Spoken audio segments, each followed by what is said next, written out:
Hi all, welcome to our channel TNPSC. അപ്പം നമ്മൾ ഇന്ന് പഠിക്കാനായിട്ട് പോകുന്നത് മറ്റൊരു SRT ചാപ്റ്ററാണ്. 9ാം ക്ലാസ്സിലെ ബയോളജിയുമായി ബന്ധപ്പെട്ട ജീവമണ്ഡലത്തിൻ്റെ സംരക്ഷകർ. ചാപ്റ്ററിൻ്റെ പേരാണ് ജീവമണ്ഡലത്തിൻ്റെ സംരക്ഷകർ. അപ്പോൾ നമുക്ക് സ്റ്റാർട്ട് ചെയ്യാം. ആദ്യം തന്നെ ഇവിടെ ഒരു പിക്ചർ കൊടുത്തിട്ടുണ്ട് അല്ലേ, മരത്തിൻ്റെ ഇരുവശം എന്നുള്ള രീതിയിൽ ഒരു പിക്ചർ കൊടുത്തിട്ട് നമുക്ക് ഒറ്റക്കെട്ടായി ഹരിതഭൂമിയെ വീണ്ടെടുക്കാം എന്ന് പറഞ്ഞിട്ടാണ് ആ ബോക്സ് അവിടെ കൊടുത്തിരിക്കുന്നത്. ആഗോള താപനത്തിൽ നിന്ന് ഭൂമിയെ രക്ഷിക്കുക എന്ന സന്ദേശത്തെ അടിസ്ഥാനമാക്കി കുട്ടികൾക്കായി നടത്തിയ പോസ്റ്റർ രചനാ മത്സരത്തിൽ സംഗീത് തയ്യാറാക്കിയ പോസ്റ്ററാണ് മുകളിൽ കാണിച്ചിരിക്കുന്നത്. ഇതിൽ നിന്ന് നിങ്ങൾക്ക് എന്തൊക്കെ നിഗമനങ്ങൾ രൂപീകരിക്കാൻ കഴിയും? ആഗോള താപനത്തെക്കുറിച്ച് കേട്ടിട്ടുണ്ടല്ലോ. ഭൂമിയുടെ താപനില കൂടിക്കൊണ്ടിരിക്കുന്ന അപകടകരമായ പ്രതിഭാസമാണ് ആഗോള താപനം എന്ന് പറയുന്നത്. ഭൂമിയുടെ താപനില കൂടിക്കൊണ്ടിരിക്കുന്ന അപകടകരമായ പ്രതിഭാസമാണ് ആഗോള താപനം. അന്തരീക്ഷത്തിൽ കാർബൺ ഡൈ ഓക്സൈഡിൻ്റെ അളവ് വർദ്ധിക്കുന്നതാണ് മുഖ്യ കാരണം. അന്തരീക്ഷത്തിൽ എന്താണ് കാർബൺ ഡൈ ഓക്സൈഡ് ചോദിച്ചിട്ടുണ്ട്. അന്തരീക്ഷത്തിൽ കാർബൺ ഡൈ ഓക്സൈഡിൻ്റെ അളവ് വർദ്ധിക്കുന്നതാണ് എന്തെന്ന് പറയുന്നത് ആഗോള താപനത്തിൻ്റെ മുഖ്യ കാരണമെന്ന് പറയുന്നത്. അതിനെ ഒരു പരിധി വരെ തടയാൻ സസ്യങ്ങൾക്ക് സാധിക്കും. സസ്യങ്ങൾക്ക് സാധിക്കും. ചുവടെ കൊടുത്തിരിക്കുന്ന ചിത്രീകരണം സൂചകങ്ങളുടെ അടിസ്ഥാനത്തിൽ വിശകലനം ചെയ്ത് കുറിപ്പ് തയ്യാറാക്കുക. അന്തരീക്ഷത്തിലെ ഓക്സിജൻ കാർബൺ ഡൈ ഓക്സൈഡ് സന്തുലനമാണ് ഈ പിക്ചറിൽ കൊടുത്തിരിക്കുന്നത്. നോക്കിക്കേ, സസ്യങ്ങളിൽ നിന്ന് അന്തരീക്ഷത്തിലേക്ക് ഓക്സിജൻ വരുന്നുണ്ട്. അതെന്താണ്? ജന്തുക്കൾ അല്ലേ, ജന്തുക്കളൊക്കെ ആ ഓക്സിജൻ വലിച്ചെടുക്കുന്നുണ്ട് ശ്വസനത്തിന് വേണ്ടിയിട്ട്. ദെൻ എന്താണ്? കാർബൺ ഡൈ ഓക്സൈഡ് തിരിച്ചു വിടുന്നുണ്ട്. ആ കാർബൺ ഡൈ ഓക്സൈഡ് എന്താണ്? കാർബൺ ഡൈ ഓക്സൈഡ് തിരിച്ചിട്ട് ആ കാർബൺ ഡൈ ഓക്സൈഡ് വീണ്ടും സസ്യത്തിലേക്ക് എത്തുന്നു. അതേപോലെ തന്നെ സസ്യങ്ങൾ എന്താണ്? ഗ്ലൂക്കോസ് പുറത്തുവിടുന്നു. ആ ഗ്ലൂക്കോസും എന്താണ്? ജന്തുക്കളും യൂസ് ചെയ്യുന്നുണ്ട്. അതോടൊപ്പം അതും എന്താണ്? ശ്വസനം വഴി അന്തരീക്ഷത്തിൽ. അങ്ങനെ ആ ഒരു സൈക്ലിക് ഫോമാണ് ഇവിടെ കൊടുത്തിരിക്കുന്നത്. അടുത്തതാണ് ഇലയിലെ വർണ്ണകങ്ങൾ. സസ്യഭാഗങ്ങൾക്ക് പച്ചനിറം നൽകുന്നത് ഹരിതകമാണെന്ന് അറിയാമല്ലോ. നമ്മൾ കഴിഞ്ഞ ക്ലാസ്സിൽ പഠിച്ചാണ് അല്ലേ. ഹരിതകം എന്ന വർണ്ണവസ്തു മൂലമാണ് സസ്യങ്ങൾക്ക് എന്താണ്? പച്ചനിറം അല്ലെ, ഇലകൾക്കൊക്കെ നല്ല പച്ചനിറം കൊടുക്കുന്നത്. അധ്യാപകയുടെ സഹായത്തോടെ ഇലയുടെ ഛേദം മൈക്രോസ്കോപ്പിലൂടെ നിരീക്ഷിച്ച് നൽകിയിരിക്കുന്ന ചിത്രവും വിവരണം സൂചകങ്ങൾക്കനുസരിച്ച് വിശകലനം ചെയ്ത് നിഗമനങ്ങൾ തയ്യാറാക്കാനാണ് പറഞ്ഞിരിക്കുന്നത്. ഇത് നോക്കിക്കേ, ഇവിടെ ഒരു സസ്യകോശത്തിനെ കൊടുത്തിട്ടുണ്ട്. അതിനെ ഇങ്ങനെ പാർട്ടായിട്ട് കൊടുത്തേക്കുന്നുണ്ട്. ഹരിതകണം എന്ന് പറഞ്ഞിട്ടുണ്ട്. ദെൻ അവിടെയുള്ള ആ ഹരിതകണത്തിലുള്ള പാളികളാണ്, ഇരട്ട പാളികളുള്ള സ്ഥലമുണ്ട്, സ്ട്രോമയുണ്ട്. സ്ട്രോമ എന്ന് പറഞ്ഞാൽ എന്താണ്? ഹരിതകണത്തിലെ ദ്രാവക ഭാഗമാണ് സ്ട്രോമ എന്ന് പറയുന്നത്. ഹരിതകണത്തിലെ ലിക്വിഫൈഡ് ഫോം ആണ് എന്തെന്ന് പറയുന്നത്? സ്ട്രോമ എന്ന് പറയുന്നത്. പിന്നെ സ്തരസഞ്ചികളുടെ അടുക്കടുക്കായിട്ട് കാണപ്പെടുന്നതാണ് ഗ്രാന. ഇതെല്ലാം എവിടെയാണ്? ഹരിതകണത്തിലാണ് കാണപ്പെടുന്നത്. നമ്മളൊരു സസ്യകോശം എടുത്തു, സസ്യത്തിനെ എടുത്തു, എന്നിട്ട് അതിനെ അതിൻ്റെ ഉള്ളിലെ കോശങ്ങളെക്കുറിച്ചാണ് നമ്മൾ പറയുന്നത്. അതായത് ഹരിതകണമുണ്ട്. ആ ഹരിതകണത്തിൽ നമ്മൾ ഇരട്ട പാളികളുടെ അതിനകത്തുണ്ട്. അതോടൊപ്പം സ്ട്രോമയുണ്ട്. സ്ട്രോമ എന്ന് പറഞ്ഞാൽ ഹരിതകണത്തിലെ ദ്രാവക ഭാഗമാണ്. പിന്നെ ഗ്രാനയുണ്ട്. ഗ്രാന എന്ന് പറഞ്ഞാൽ സ്തരസഞ്ചികളുടെ അടുക്കായിട്ട് കാണപ്പെടുന്നതാണ്. നോക്കി, അതാണ് ഇവിടെ ഈ പിക്ചറിൽ കൊടുത്തിരിക്കുന്നത്.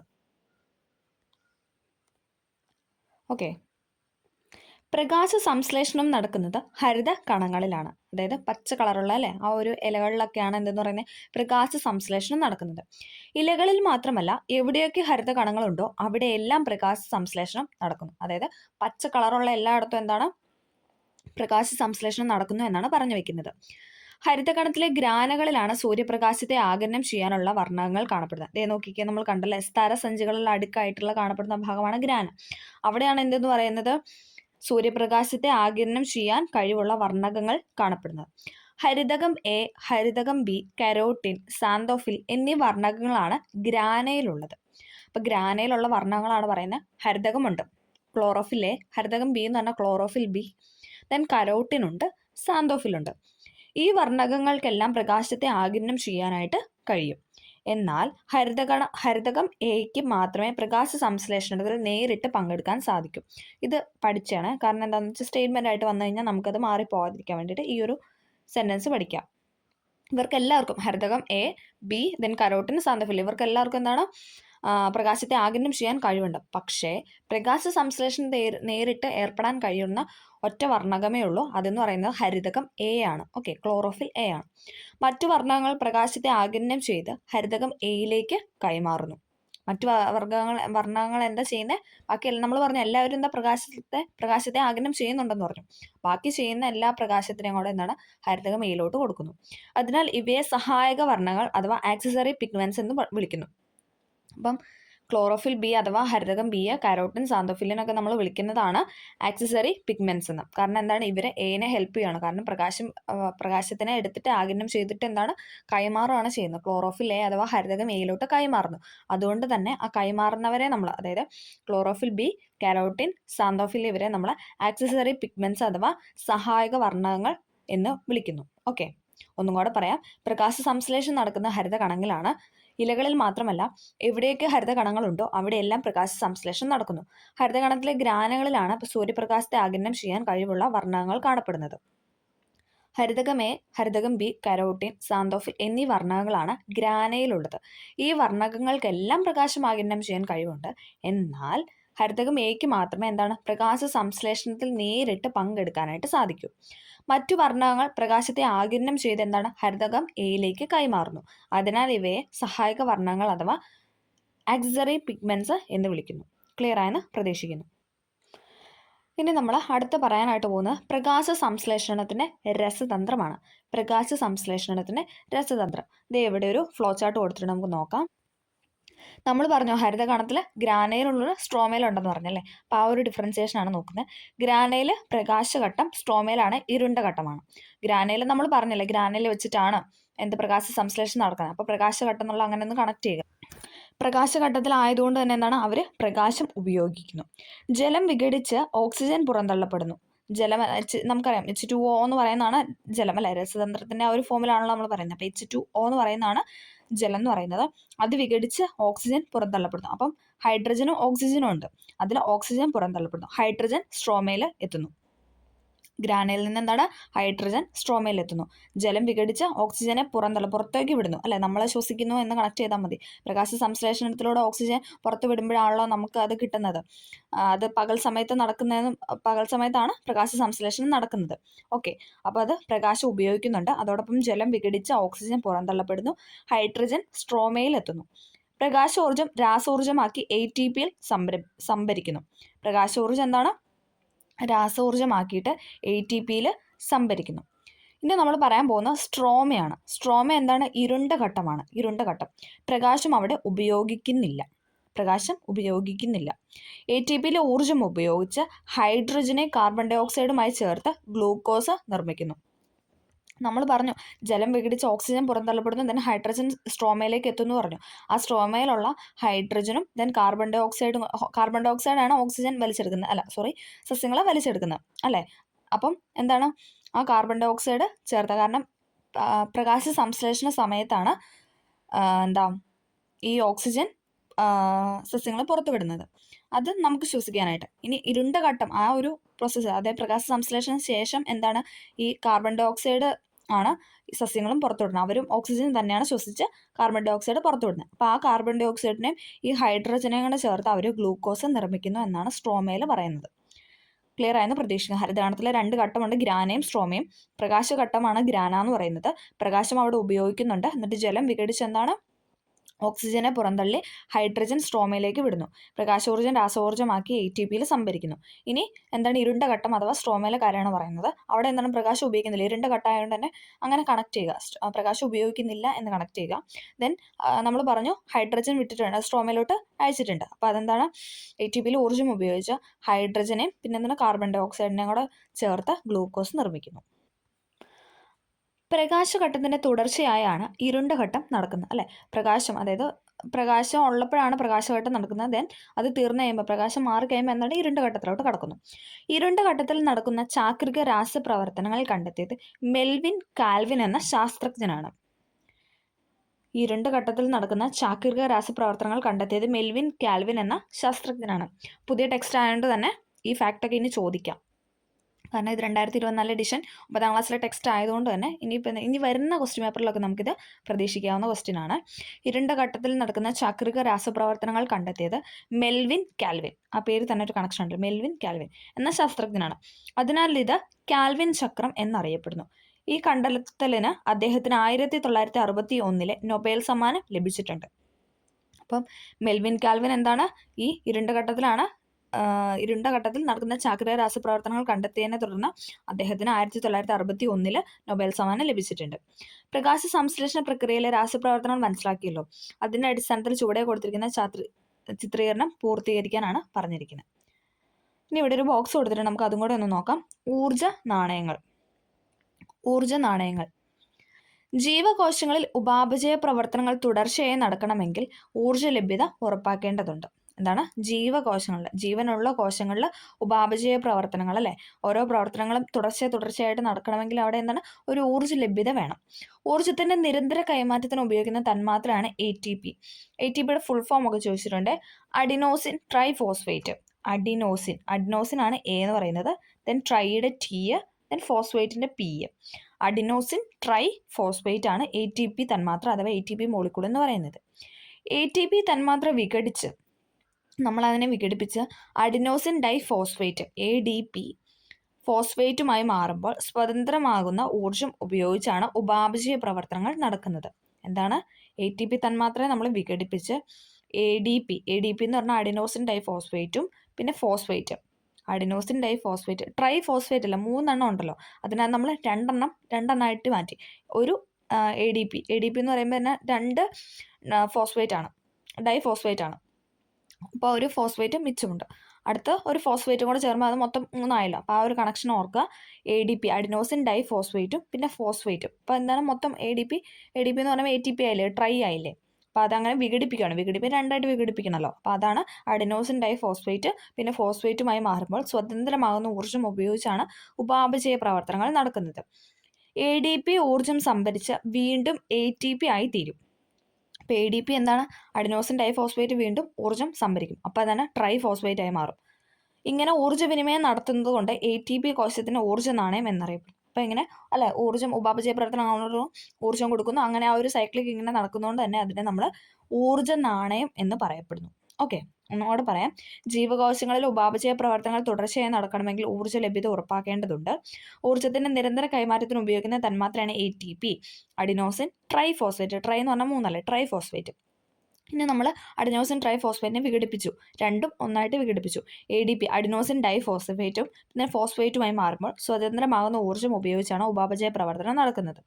എന്നിട്ട് എന്താണ്? ഈ ADP വീണ്ടും ഊർജ്ജം സംഭരിച്ച് ATP ആയിട്ട് തീരും. ഇങ്ങനെ ഊർജ്ജവിനിമയം നടത്തുന്നത് കൊണ്ട് ATP കോശത്തിന് ഊർജ്ജ നാണയം എന്ന് പറയപ്പെടുന്നു. പ്രകാശ സംശ്ലേഷണത്തിന് ശേഷം, ഇനി നമ്മൾ അതിന് ശേഷമുള്ള കാര്യമാണ് പറയുന്നത്. ഇപ്പോൾ ഇവിടെ ഒരു കുട്ടി ഇങ്ങനെ ആലോചിക്കുകയാണ്, എല്ലാ സസ്യങ്ങളും ഗ്ലൂക്കോസ് ആണ് നിർമ്മിക്കുന്നതെങ്കിൽ പിന്നെ എങ്ങനെയാണ് സസ്യ ആഹാരത്തിൽ നിന്ന് അന്നജവും പ്രോട്ടീനും കൊഴുപ്പും ഒക്കെ ലഭിക്കുന്നത്? അപ്പോൾ നമുക്ക് നോക്കാം. പ്രകാശ സംശ്ലേഷണ ഫലമായി ഉണ്ടാകുന്ന ഗ്ലൂക്കോസിന് പിന്നീട് എന്താണ് സംഭവിക്കുന്നത്? ചുവടെ നൽകിയിരിക്കുന്ന വിവരണവും ചിത്രീകരണവും സൂചകങ്ങളുടെ അടിസ്ഥാനത്തിൽ വിശകലനം ചെയ്ത് കണ്ടുപിടിക്കാനാണ് പറഞ്ഞിരിക്കുന്നത്. ജലത്തിൽ വളരെ വേഗം ലയിക്കുന്നതിനാൽ ഗ്ലൂക്കോസിനെ സസ്യ ശരീരത്തിൽ സംഭരിക്കാനാവില്ല. കാരണം ജലം വരുമ്പോൾ ഓട്ടോമാറ്റിക്കലി അതിനെ ലയിച്ചു പോകും അല്ലേ. അപ്പോൾ അതുകൊണ്ട് തന്നെ എന്താണ്? ഗ്ലൂക്കോസിനെ സസ്യ ശരീരത്തിൽ സംഭരിച്ച് വെക്കാനായിട്ട് അല്ലേ, അവർക്ക് അത് സ്റ്റോർ ചെയ്യാനായിട്ട് പറ്റത്തില്ല. തന്മൂലം സസ്യങ്ങൾ ഗ്ലൂക്കോസിനെ ആലയമായ അന്നജ രൂപത്തിൽ ഇലകളിൽ സംഭരിക്കുന്നു. ആ ഗ്ലൂക്കോസിനെ എന്താണ്? അവർ അന്നജമാക്കി മാറ്റിയിട്ട് ഇലകളിലാണ് സംഭരിക്കുന്നത്. കാരണം ഗ്ലൂക്കോസ് ആയിട്ട് സസ്യ ശരീരത്തിൽ വെച്ചാൽ എന്താ സംഭവിക്കുന്നത്? വെള്ളത്തിനു കൂടെ ലയിച്ച് അത് പോകും. അതുമൂലം എന്താണ്? ആ ഗ്ലൂക്കോസിനെ അന്നജ രൂപത്തിലോട്ട് മാറ്റിയിട്ട് ഇലകളിൽ സംഭരിക്കുന്നു. ജീവൽ പ്രവർത്തനങ്ങൾക്കുള്ള ഊർജ്ജ സ്രോതസ്സായും വളർച്ചയ്ക്ക് ആവശ്യമായ പദാർത്ഥങ്ങൾ നിർമ്മിക്കുന്നതിനും സസ്യങ്ങൾ അന്നജം പ്രയോജനപ്പെടുത്തുന്നു. ജീവൽ പ്രവർത്തനങ്ങൾക്കുള്ള ഊർജ്ജ സ്രോതസ്സായും വളർച്ചയ്ക്ക് ആവശ്യമായ പദാർത്ഥങ്ങൾ നിർമ്മിക്കുന്നതിനും സസ്യങ്ങൾ എന്താണ്? അന്നജം പ്രയോജനപ്പെടുത്തുന്നു. അന്നജം പിന്നീട് സൂക്രോസ് ആയി മാറി ഫ്ലോയം കുഴലുകളിലൂടെ മറ്റ് സസ്യഭാഗങ്ങളിലെത്തി വിവിധ രൂപങ്ങളിൽ സംഭരിക്കപ്പെടുന്നു. എന്നിട്ട് അന്നജം എന്നാ ചെയ്യുന്നത്? അന്നജം പിന്നീട് സൂക്രോസ് ആയിട്ട് മാറി. നമ്മൾ പറഞ്ഞു ഗ്ലൂക്കോസ് ആയിരുന്നു, ആ ഗ്ലൂക്കോസിനെ മാറ്റി അന്നജമായിട്ട് ഇലകളിൽ സംഭരിച്ചു. ദെൻ ആ അന്നജം എന്താണ്? സൂക്രോസ് ആയിട്ട് മാറി. ഗ്ലൂക്കോസ് അന്നജമായി, അന്നജത്തിന് വീണ്ടും സൂക്രോസ് ആയി. ഓക്കെ, മാറിയിട്ട് എന്താണ്? ഫ്ലോയം കുഴലുകളിലൂടെ മറ്റ് സസ്യഭാഗങ്ങളിലെത്തി വിവിധ രൂപങ്ങളിൽ സംഭരിക്കപ്പെടുന്നു. ഇതാണ് ആ സ്ട്രക്ചർ എന്ന് പറയുന്നത്. ഓക്കെ, നമ്മൾ പറഞ്ഞു പ്രകാശ സംശ്ലേഷണം അതുമൂലം ഗ്ലൂക്കോസ് ഉണ്ടാകുന്നു. ഗ്ലൂക്കോസ് നേരിട്ട് സംഭരിക്കാൻ പറ്റത്തില്ല. അപ്പോൾ എന്താ ചെയ്യുന്നത്? അത് ഇലകളിൽ അന്നജൻ്റെ രൂപത്തിൽ ഇലകളിൽ സംഭരിക്കുന്നു. ദെൻ അതിനുശേഷം അന്നജം എന്താണ്? സൂക്രോസ് ആയിട്ട് മാറുന്നു. സൂക്രോസ് എന്താണ്? ഫ്ലോയം കുഴലുകളിലൂടെ മറ്റ് സസ്യഭാഗങ്ങളിൽ എത്തുന്നു എന്ന് പറഞ്ഞു അല്ലേ. അപ്പോൾ നോക്കിക്കേ, ഉപാപചയ പ്രവർത്തനം. ദെൻ ആ സൂക്രോസ് ഇത് നോക്കിക്കേ, ഇവിടെ പിക്ചർ കൊടുത്തിട്ടുണ്ട്. അന്നജം, പ്രോട്ടീന്, കൊഴുപ്പ്, ഫ്രക്ടോസ്. സൂക്രോസ് നേരിട്ട് സൂക്രോസ് എന്ന് പറഞ്ഞാൽ കരിമ്പ് എന്നുള്ള രീതിയിൽ കാണിച്ചിട്ടുണ്ട്. ഓക്കെ, ഗ്ലൂക്കോസിൻ്റെ രാസമാറ്റങ്ങളാണ് ഇവിടെ കൊടുത്തിരിക്കുന്നത്. ഉപാപചയ പ്രവർത്തനങ്ങൾക്ക് വേണ്ടിയിട്ട് അന്നജമായിട്ടും പ്രോട്ടീനായിട്ടും കൊഴുപ്പായിട്ടും ഫ്രക്ടോസായിട്ടും, അതായത് കിഴങ്ങ് വർഗ്ഗങ്ങൾ, പയറുവർഗ്ഗങ്ങൾ, എണ്ണക്കുരുക്കൾ, പഴവർഗ്ഗങ്ങൾ, അതാണ് ഓരോ സസ്യമായിട്ടും ഇവിടെ കൊടുത്തിരിക്കുന്നത്. അപ്പം അതിൽ നിന്ന് വരുന്ന കാര്യങ്ങളാണ് അന്നജം, പ്രോട്ടീന്, കൊഴുപ്പ്, ഫ്രക്ടോസ്, സൂക്രോസ്. ഇവിടെ ഒരു ബോക്സ് കൊടുത്തിട്ടുണ്ട്, രാസസംശ്ലേഷണം. നമ്മൾ പ്രകാശ സംശ്ലേഷണം പറഞ്ഞല്ലേ, ഇനി നമുക്ക് സംശ്ലേഷണം എന്താണെന്ന് നോക്കാം. ഭൂമിയിലെ എല്ലാ ഉൽപ്പാദകരും സൂര്യപ്രകാശത്തെ ആശ്രയിക്കുന്നവരല്ല. ഭൂമിയിലെ എല്ലാ ഉൽപ്പാദകരും എന്താണ്? സൂര്യപ്രകാശത്തെ അഥവാ സൺലൈറ്റിനെ ആശ്രയിക്കുന്നവരല്ല. കരയിലും കടലിലുമുള്ള സൾഫർ ബാക്ടീരിയ ഇതിന് ഉദാഹരണമാണ്. കരയിലും കടലിലുമുള്ള സൾഫർ ബാക്ടീരിയ ഇതിന് എക്സാമ്പിളാണ്. രാസസംയുക്തങ്ങളെ വിഘടിപ്പിച്ചാണ് ഇവ ഊർജ്ജം ഉൽപ്പാദിപ്പിക്കുന്നത്. അവരെന്താണ്? രാസസംയുക്തങ്ങളെയാണ് വിഘടിപ്പിക്കുന്നത്. ഓക്കെ, രാസസംയുക്തങ്ങളെ വിഘടിപ്പിച്ച് അവ ഊർജ്ജം ഉൽപ്പാദിപ്പിക്കുന്നത്. ഈ പ്രക്രിയയാണ് രാസസംശ്ലേഷണം. മറ്റവരെന്താണ്? സൺലൈറ്റ് വഴിയിട്ടാണ്. പക്ഷേ ഇവരെന്ന് പറയുന്ന രാസസംയുക്തങ്ങൾ വിഘടിപ്പിച്ച് ഊർജ്ജം ഉൽപ്പാദിപ്പിക്കും. അതുകൊണ്ട് തന്നെ ഈ പ്രക്രിയയാണ് രാസസംശ്ലേഷണം. ഓക്കെ, ഇനി ഇതേ ഇവിടെ കുറച്ച് പിക്ചർ കൊടുത്തിട്ടുണ്ട് അല്ലേ. കാപ്പിക്കുരു, ദെൻ റബ്ബർ, കുരുമുളക്, കൊക്കോക്ക അല്ലേ, അങ്ങനെ കൊടുത്തിട്ടുണ്ട്. സാമ്പത്തിക പ്രാധാന്യമുള്ള ഉൽപ്പന്നങ്ങളാണെന്നാണ് പറഞ്ഞു വെച്ചത്. മിക്ക സസ്യഭാഗങ്ങളും ഒരു തരത്തിൽ അല്ലെങ്കിൽ മറ്റൊരു തരത്തിൽ സാമ്പത്തിക പ്രാധാന്യം ഉള്ളവയാണ്. അവയിൽ നിന്ന് വിവിധ തരത്തിലുള്ള മൂല്യവർദ്ധിത ഉൽപ്പന്നങ്ങൾ നിർമ്മിക്കപ്പെടുന്നുണ്ട്. എന്താണ്? അവയിൽ നിന്ന് പലതരത്തിലുള്ള മൂല്യവർദ്ധിത ഉൽപ്പന്നങ്ങൾ നിർമ്മിക്കപ്പെടുന്നുണ്ട്. ഇത്തരം വിഭവങ്ങളുടെ സംസ്കരണവും വിപണനവും വിപുലമായ തൊഴിൽ സാധ്യതകൾ തുറന്നു തരുന്നു അല്ലേ. ഇതൊക്കെ ഓരോ തരത്തിലുള്ള തൊഴിൽ സാധ്യതകൾ കൊണ്ടുവരുന്നുണ്ട് ഓരോ വിഭവങ്ങൾ വഴിയിട്ട്. അധ്യാപികയുടെ സഹായത്തോടെ സാമ്പത്തിക പ്രാധാന്യമുള്ള സസ്യ വിഭവങ്ങളെക്കുറിച്ച് ശേഖരണം നടത്താനാണ് പറഞ്ഞത്. അതൊന്നും നമുക്ക് വേണ്ട, ഇത്രയും കാര്യങ്ങളാണ് പറഞ്ഞത്. അടുത്താണ് കരയെ പോലെ കടലും. കരയേക്കാൾ എത്രയോ വിശാലമാണ് കടൽ. അത്ഭുതകരമായ വൈവിധ്യം കടലിലെ ആവാസ വ്യവസ്ഥയിലുമുണ്ട്. ചെറുജീവികൾ മുതൽ ഭീമാകാരന്മാരായ തിമിംഗലങ്ങൾ വരെ അവിടെ ജീവിക്കും. നമുക്കറിയാലേ, ചെറിയ ജീവികൾ തൊട്ടല്ലേ തിമിംഗലം വരെ എന്താണ് ഈ കടലിൽ ജീവിക്കുന്നുണ്ട്. ഇത് ഇവിടെ ഒരു ചിത്രം കൊടുത്തിട്ടുണ്ട്, നോക്കാനാണ് പറഞ്ഞിരിക്കുന്നത്. പക്ഷികൾ, കരജീവികൾ, പിന്നെ എന്നുള്ള ഓക്സിജൻ, സസ്യപ്ലവങ്ങൾ, ആൽഗകൾ, ജലസസ്യങ്ങൾ, ആഹാരം, ഓക്സിജൻ, മത്സ്യങ്ങളും മറ്റും ജലജീവികളും എന്നൊക്കെ പറഞ്ഞിട്ട് ഇങ്ങനത്തെ ഒരു പിക്ചർ കൊടുത്തിട്ടുണ്ട്. സമുദ്രം എന്ന ആവാസ വ്യവസ്ഥയാണ് കൊടുത്തിരിക്കുന്നത് അല്ലേ. അവർക്കും എന്താണ് സൺലൈറ്റ് കിട്ടുന്നുണ്ട്. എന്താണ് സസ്യപ്ലവങ്ങൾ, ആൽഗകൾ, സസ്യങ്ങളൊക്കെ അവിടെ കാണിക്കുന്നുണ്ട് അല്ലേ, എന്താണ് കടലിനകത്ത്. ദെൻ അവരുടെ ആഹാരമായിട്ട് പോകുന്നത് ഈ ആൽഗകളും ജലസസ്യങ്ങളും ആണ്. എന്തെന്ന് പറഞ്ഞാൽ മത്സ്യങ്ങളും മറ്റ് ജലജീവികളുടെയൊക്കെ ആഹാരമായിട്ട് പോകുന്നത്. നോക്കിയേ, ഇതുണ്ടോ ഈ ആൽഗകളും ജലസസ്യം അല്ലേ, മീനുകളൊക്കെ കഴിക്കുന്ന അവിടുത്തെ കുഞ്ഞു കുഞ്ഞു സസ്യങ്ങളെയും പിന്നെന്താണ് പിന്നെ മീനുകളെ തന്നെ കഴിക്കുന്നുണ്ട്. അതൊക്കെയാണ് അവരുടെ ആഹാരം എന്നൊക്കെ പറയുന്നത്. പിന്നെന്താണ് പക്ഷികളോ കരജീവികളൊക്കെ കൊടുത്തിട്ടുണ്ട്. ഇതുണ്ട്, പ്രാവ് അങ്ങനെ കൊടുത്തിട്ടുണ്ട്. അതൊക്കെയാണ് ഈ പിക്ചർ കൊടുത്തിരിക്കുന്നത്. നമുക്ക് നോക്കാം. ജീവികളുടെ നിലനിൽപ്പിന് ഓക്സിജൻ അനിവാര്യമാണ് അല്ലേ. അവർക്കും എന്താണ് ഓക്സിജൻ വേണം. അന്തരീക്ഷത്തിൽ ഓക്സിജൻ എത്തുന്ന പ്രകാശ സംശ്ലേഷണത്തിലൂടെയാണ് നമ്മൾ പഠിച്ചു അല്ലേ. നമുക്കറിയാം പ്രകാശ സംശ്ലേഷണം നടക്കുന്ന സമയത്താണ് എന്തെന്ന് പറയുന്നത് അന്തരീക്ഷത്തിൽ ഓക്സിജൻ എടുത്തത്. കാരണം അവർ ഓക്സിജൻ അല്ലേ ജലം വിഘടിച്ച് ഓക്സിജനെ പുറന്തള്ളപ്പെടുന്നുണ്ട്. അന്തരീക്ഷ വായുവിലെ ഏകദേശം 70 മുതൽ 80% വരെ ഓക്സിജനും സമുദ്രത്തിലെ ആൽഗകളും സസ്യപ്ലവങ്ങളുമാണ് പ്രദാനം ചെയ്യുന്നത്. അതായത് നമ്മുടെ അന്തരീക്ഷ വായുവിലുള്ള ഏകദേശം 70 മുതൽ 80% ഓക്സിജനും ആരാണ് നൽകുന്നത്? സമുദ്രത്തിലെ ആൽഗകളും സസ്യപ്ലവകങ്ങളുമാണ് പ്രദാനം ചെയ്യുന്നതെന്നാണ് പറഞ്ഞു വയ്ക്കുന്നത്. ഇനി നമുക്ക് ആൽഗകളും സസ്യപ്ലവകങ്ങളും എന്താണെന്ന് നോക്കാം. വൈവിധ്യമാർന്നതാണ് ആൽഗകളുടെ ലോകം. അവയിൽ അടങ്ങിയിരിക്കുന്ന പ്രധാന വർണ്ണകത്തിൻ്റെ തോത് അനുസരിച്ച് പച്ച, ചുവപ്പ്, തവിട്ട് നിറങ്ങളിലുള്ള ആൽഗകളുണ്ട്. എന്താണ്? വൈവിധ്യമാർന്നതാണ് ആൽഗകളുടെ ലോകം എന്ന് പറയുന്നത്.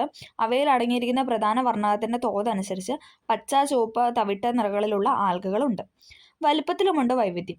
സൂക്ഷ്മമായവ മുതൽ അനേകം മീറ്ററുകൾ നീളമുള്ളവ വരെ. അതായത് ചെറിയ ആൽഗകളുണ്ട്, അതോടൊപ്പം ഭയങ്കരമായ നീളം അല്ലെങ്കിൽ മീറ്റർ നീളമുള്ള ആൽഗകളും ഉണ്ട്. വലിയ ഇനത്തിൽപ്പെട്ട തവിട്ട് നിറമുള്ള ആൽഗയാണ് സർഗാസം.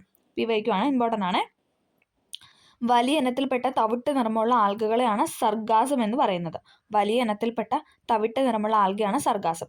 സമുദ്രജലത്തിനു മുകളിൽ സ്വതന്ത്രമായി പൊങ്ങിക്കിടക്കുകയും പ്രകാശ സംശ്ലേഷണത്തിൽ ഏർപ്പെടുകയും ചെയ്യുന്ന സൂക്ഷ്മജീവികളാണ് സസ്യപ്ലവകങ്ങൾ. നമ്മൾ പറഞ്ഞല്ലേ സസ്യപ്ലവകങ്ങളിൽ നിന്നൊക്കെയാണ് 70 മുതൽ 80% വരെ ഓക്സിജൻ പ്രദാനം ചെയ്യുന്നതെന്ന് പറഞ്ഞു. അപ്പം സമുദ്രജലത്തിന് മുകളിൽ സ്വതന്ത്രമായി നമ്മൾ കണ്ടിട്ടുണ്ടല്ലേ ഇങ്ങനെ പൊങ്ങിക്കിടക്കുന്ന അല്ലേ പച്ച കളറിലുള്ള ഇതൊക്കെ നമ്മൾ കണ്ടിട്ടുണ്ട്. നമ്മൾ പറഞ്ഞു ക്ലോറോഫിൽ, ഹരിതക, മേയിലോൺ മാത്രമാണ് പ്രകാശ സംശ്ലേഷണം നടക്കുന്നതെന്ന് പറഞ്ഞു. ബാക്കി എല്ലാവരും ഹെൽപ്പേഴ്സാണ്, അവർ ഹെൽപ്പ് ചെയ്യുന്നവരാണ്. അപ്പം പ്രകാശ സംശ്ലേഷണം ഏർപ്പെടുകയും ചെയ്യുന്ന സൂക്ഷ്മജീവികളാണ് എന്തെന്ന് പറയുന്നത് സസ്യപ്ലവകങ്ങൾ എന്ന് പറയുന്നത്. ഡെസ്മിഡുകളും ഗോൾഡൻ ആൽഗകളും സയനോ ബാക്ടീരിയകളും സസ്യപ്ലവകങ്ങൾക്ക് എക്സാമ്പിളാണ്. ഡെസ്മിഡ്, ഗോൾഡൻ ആൽഗ, ദെൻ സയനോബാക്ടീരിയ. ഇവരൊക്കെ എന്താണ്? സസ്യപ്ലവങ്ങൾ അല്ലേ, പൊങ്ങി കിടക്കുന്ന ആ ഒരു സസ്യപ്ലവങ്ങൾക്ക് എക്സാമ്പിളാണ്. അപ്പം ഒന്നും കൂടെ പറയാം. വൈവിധ്യമാർന്നതാണ് ആൽഗകളുടെ ലോകം. അവയിൽ അടങ്ങിയിരിക്കുന്ന പ്രധാന വർണ്ണകത്തിൻ്റെ തോത് അനുസരിച്ച് പച്ച, ചുവപ്പ്, തവിട്ട നിറങ്ങളിലുള്ള ആൽഗകളുണ്ട്. പച്ച, ചുവപ്പ്, തവിട്ട്. പക്ഷെ നമുക്കറിയാം പച്ച കളറാണ് എന്തെന്ന് പറയുന്ന പ്രകാശ സംശ്ലേഷണത്തിൽ ഏർപ്പെടുന്നത്. വലുപ്പത്തിലുമുണ്ട് വൈവിധ്യം. സൂക്ഷ്മമായവ മുതൽ അനേകം മീറ്ററുകൾ നീളമുള്ളവ വരെ. വലിയ ഇനത്തിൽപ്പെട്ട തവിട്ട് നിറമുള്ള ആൽഗയാണ് സർഗാസം. സർഗാസം. സമുദ്രജലത്തിന് മുകളിൽ സ്വതന്ത്രമായി പൊങ്ങിക്കിടക്കുകയും പ്രകാശ സംശ്ലേഷണത്തിൽ ഏർപ്പെടുകയും ചെയ്യുന്ന സൂക്ഷ്മജീവികളാണ് സസ്യപ്ലവകങ്ങൾ. ഡെസ്മിഡുകളും ഗോൾഡൻ ആൽഗകളും സയനോബാക്ടീരിയയും സസ്യപ്ലവകങ്ങൾക്ക് എക്സാമ്പിളാണ്. ക്ലിയർ ആയെന്ന് പ്രതീക്ഷിക്കുന്നു. ഇനി അടുത്തൊരു പോയിന്റാണ് സസ്യങ്ങൾ ഭൂമിയുടെ സമ്പത്ത്. ജീവലോകത്തിൻ്റെ നിലനിൽപ്പിന് സസ്യങ്ങൾ ചെയ്യുന്ന സേവനം നിസ്തുലമാണ്. നിസ്തുലമാണ്. ഏറ്റവും ചിലവ് കുറഞ്ഞതും ഫലപ്രദവും സ്വാഭാവികവുമായ വായു ശുദ്ധീകരണ സംവിധാനമാണ് സസ്യങ്ങൾ, അല്ലേ? നമുക്കറിയാം. അതുകൊണ്ട് തന്നെയാണല്ലേ നമ്മളെപ്പോഴും മരങ്ങളൊക്കെ വെച്ച് പിടിപ്പിക്കണം, ചെടികളൊക്കെ വെച്ച് പിടിപ്പിക്കണം എന്ന് പറയുന്നത്. ഏറ്റവും ചിലവ് കുറഞ്ഞതും ഫലപ്രദവും സ്വാഭാവികവുമായ വായു ശുദ്ധീകരണ സംവിധാനമാണ് സസ്യങ്ങൾ. അന്തരീക്ഷത്തിൽ നിന്ന് കാർബൺ ഡൈ ഓക്സൈഡ് ആഗിരണം ചെയ്യുകയും ഓക്സിജൻ പുറത്തുവിടുകയും ചെയ്യുന്നതിലൂടെ വിലമതിക്കാനാവാത്ത സേവനമാണ് സസ്യങ്ങൾ ജീവലോകത്തിന് ചെയ്യുന്നതെന്ന് മനസ്സിലായല്ലോ. അപ്പോൾ എന്താണ് ചെയ്യുന്നത്? അന്തരീക്ഷത്തിൽ നിന്ന് അവർ പ്രകാശ സംശ്ലേഷണ സമയത്ത് അവർ കാർബൺ ഡൈ ഓക്സൈഡ് വലിച്ചെടുക്കുന്നു. അതോടൊപ്പം എന്താണ്? അത് വലിച്ചെടുത്തിട്ട് അവർ ഓക്സിജനാണ് പുറന്തള്ളുന്നത്. ആ ഓക്സിജനാണല്ലേ നമ്മൾ ശ്വസിക്കുന്നത്. ജന്തുക്കളുടെ ജീവൻ്റെ നിലനിൽപ്പ് എന്ന് പറയുന്നത് തന്നെ വായുവാണ്, അല്ലേ? അന്തരീക്ഷത്തിൽ നിന്ന് കാർബൺ ഡൈ ഓക്സൈഡ് ആഗിരണം ചെയ്യുകയും ഓക്സിജൻ പുറത്തുവിടുകയും ചെയ്യുന്നതിലൂടെ വിലമതിക്കാനാവാത്ത സേവനമാണ് സസ്യങ്ങൾ ജീവലോകത്തിന് പ്രദാനം ചെയ്യുന്നത്. പ്രകൃതി ദുരന്ത ലഘൂകരണത്തിലും സസ്യങ്ങൾക്ക് വലിയ പങ്കാണുള്ളത്. ഇവിടെ കൊടുത്തിട്ടുണ്ട് കണ്ടൽവനം, രാമച്ചം. ഈ രണ്ട് ഇത് കൊടുത്തിട്ടുണ്ട്. നമുക്ക് നോക്കാം.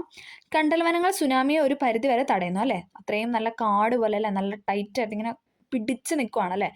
മുളങ്കാടുകൾ, ആറ്റുതർബ, രാമച്ചം, ഇഞ്ചിപ്പുല്ല് എന്നിവ വെള്ളപ്പൊക്കത്തിൽ നദീതീരം ഇടിഞ്ഞു താഴാതെ സംരക്ഷിക്കുന്നു. കാരണം അവർ നല്ല കട്ടിയായിട്ടാണല്ലേ, അവർ ആ ഭൂമിയുടെ അടിയിലോട്ടല്ലേ, മണ്ണിലോട്ട് ആഴ്ന്നിറങ്ങി നല്ല കട്ടിയുള്ള വേരാണ്. അതുകൊണ്ട് പെട്ടെന്നൊന്നും നമുക്കത് പറിച്ചൊന്നും എടുക്കാനായിട്ട് സാധിക്കില്ല. അതുകൊണ്ട് തന്നെ എന്താണ്, ഇടിഞ്ഞു താഴാതെ അല്ലേ, ആ മണ്ണിനെ നല്ല കട്ടയായിട്ട് ഉറപ്പിച്ച് നിർത്താനൊക്കെ അവരെ കൊണ്ട് കഴിയും. മലകളിലെയും ചെങ്കൽ കുന്നുകളിലെയും മരങ്ങളും കുറ്റിക്കാടുകളും മണ്ണൊലിപ്പും ഉരുൾപൊട്ടലും തടയുന്നു. അപ്പോൾ നമ്മളെ സസ്യങ്ങളെ സഹായിക്കുന്ന കാര്യങ്ങളാണ് പറഞ്ഞത്. കണ്ടൽവനങ്ങൾ എന്താണ്? സുനാമി അല്ലേ, നല്ല ഇങ്ങനെ കട്ടയായിട്ട് ഇങ്ങനെ നിൽക്കുന്നതുകൊണ്ട് സുനാമി ഒന്നും വരാതെ അവർ തടഞ്ഞു നിർത്തുന്നുണ്ട്. മുളങ്കാടുകൾ, ആറ്റുതർബ, രാമച്ചം, ഇഞ്ചിപ്പുല്ല് എന്നിവയ്ക്ക് എന്താണ്? വെള്ളപ്പൊക്കത്തിലും നദീതീരം ഇടിഞ്ഞു പോകാതെ അല്ലെ, ഇടിഞ്ഞു താഴേക്ക് പോകാതെ സംരക്ഷിക്കുന്നുണ്ട്. അതോടൊപ്പം മലകളിലെയും ചെങ്കൽ കുന്നുകളിലെയും മരങ്ങളും കുറ്റിക്കാടുകളും എന്താണ്? മണ്ണൊലിപ്പും ഉരുൾപൊട്ടലും തടയുന്നുണ്ട്. പ്രകൃതി ദുരന്തങ്ങൾ ഉണ്ടാകുമ്പോഴല്ലേ പ്രകൃതി സംരക്ഷണത്തെക്കുറിച്ച് ചിന്തിക്കേണ്ടത്. പ്രകൃതി സംരക്ഷണം ഓരോ വ്യക്തിയുടെയും ജീവിതത്തിൻ്റെ ഭാഗമാകണം. പ്രകൃതിയെ വിവേകപൂർവ്വം ഉപയോഗിച്ച് നാളത്തെ തലമുറയ്ക്ക് കൈമാറുകയും വേണം. ജീവമണ്ഡലത്തിൻ്റെ സംരക്ഷകർ ഹരിത സസ്യങ്ങളാണ്. ഹരിത സസ്യങ്ങൾ ഉണ്ടെങ്കിലാണ് എന്തെന്ന് പറയുന്നത് ഈ പ്രകാശ സംശ്ലേഷണം നടക്കത്തുള്ളൂ. അതുമൂലമാണ് നമുക്ക് ഓക്സിജൻ ലഭിക്കത്തുള്ളൂ. അതുകൊണ്ടാണ് ജീവമണ്ഡലത്തിൻ്റെ സംരക്ഷകർ എന്ന് ഹരിത സസ്യങ്ങളെ വിളിക്കുന്നത്. അതിനാൽ പ്രകൃതി സംരക്ഷണത്തിൽ സസ്യപരിപാലനം മുഖ്യ ഘടകമായി മാറാൻ നാം ഏറ്റെടുത്തേ മതിയാകും. അപ്പം ഇങ്ങനൊരു കൺക്ലൂഷനൊക്കെ തന്നിട്ട് ഈ ചാപ്റ്റർ ഇവിടെ തീർന്നിട്ടുണ്ട്. എല്ലാവർക്കും ഇത് ക്ലിയർ ആയെന്ന് പ്രതീക്ഷിക്കുന്നു. ഒരുപാട് ക്വസ്റ്റ്യൻസ് PYQ ആയിട്ട് ചോദിച്ചിട്ടുണ്ട്. പിന്നെ പുതിയ പുസ്തകമായതുകൊണ്ട് തന്നെ നമ്മൾ പുതിയ പോയിന്റ്സും പറഞ്ഞിട്ടുണ്ട്. അതും ഇമ്പോർട്ടൻ്റ് ആണ്. SCERT ഫാക്ട് എന്ന് പറഞ്ഞാൽ വളരെ ഇമ്പോർട്ടൻ്റ് ആണ്. നമുക്ക് അറിയാം, LDCയുടെ ക്വസ്റ്റ്യൻ പേപ്പറൊക്കെ എടുത്ത് കഴിയുമ്പോഴത്തേക്കും നമുക്ക് മനസ്സിലാവും അല്ലേ എത്രത്തോളം ആണ് സ്റ്റേറ്റ്മെൻറ്റ് ഇങ്ങനെ ഓരോ സെൻറ്റൻസും SCERT നിന്ന് എടുത്ത് ചോദിച്ചിട്ടുള്ളത് നമുക്ക് മനസ്സിലാവും. അപ്പോൾ എല്ലാവർക്കും ഈ വീഡിയോ ഹെൽപ്ഫുൾ ആയെന്ന് വിചാരിക്കുന്നു. ഹെൽപ്ഫുൾ ആയെങ്കിൽ ഒന്ന് സബ്സ്ക്രൈബ് ചെയ്ത് ലൈക്ക് ചെയ്ത് സപ്പോർട്ട് ചെയ്യുക. എന്തെങ്കിലും ഡൗട്ടോ കാര്യങ്ങളോ ഉണ്ടെങ്കിൽ ഒന്ന് കമൻറ്റായി രേഖപ്പെടുത്താനും കൂടെ ശ്രമിക്കുക. അപ്പോൾ ഓക്കെ, താങ്ക്